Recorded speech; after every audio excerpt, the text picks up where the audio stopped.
பெண்டல் வர ஏலியன் எக்ஸோட டிஎன்ஏவை எப்படி ஆஸ்மித் ஆம்னிட்ரிக்ஸ்குள்ளே எடுத்துகிட்டு வந்தார் அப்படின்ட்டு நம்ம சப்ஸ்கிரைபர் ஒருத்தர் கேட்டிருந்தாரு.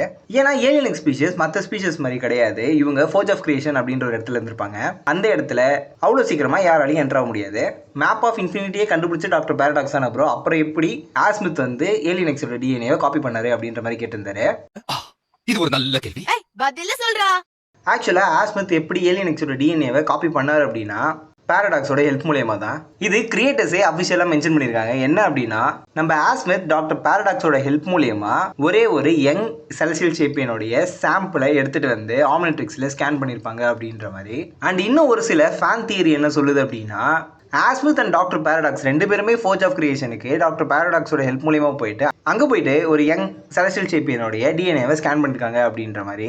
இதில் இன்ட்ரெஸ்டிங்கான ஒரு விஷயம் என்ன அப்படின்னா டாக்டர் பேரடாக்ஸ் ஒரே ஒரு செலஸ்டியல் சேப்பியனை அங்கேருந்து தூக்கிட்டு வந்தனால மற்ற செலஸ்டியல் சேப்பியன்ஸ்க்கு டாக்டர் பேரடாக்ஸ் வரது அவ்வளோ பிடிக்காது அப்படின்ற மாதிரி மென்ஷன் பண்ணியிருக்காங்க. இதே மாதிரியே உங்களுக்கு ஏதாவது பெண்டல் ரிலேட்டடான கொஸ்டின்ஸ் இருந்துச்சுன்னா மறக்காமல் கமெண்ட்டில் சொல்லுங்கள். அண்ட் இதே மாதிரி மோர் பெண்டல் வீடியோஸ் பார்க்கறதுக்கு மறக்காம சேனலை ஃபாலோ பண்ணிட்டு போயிடுங்க.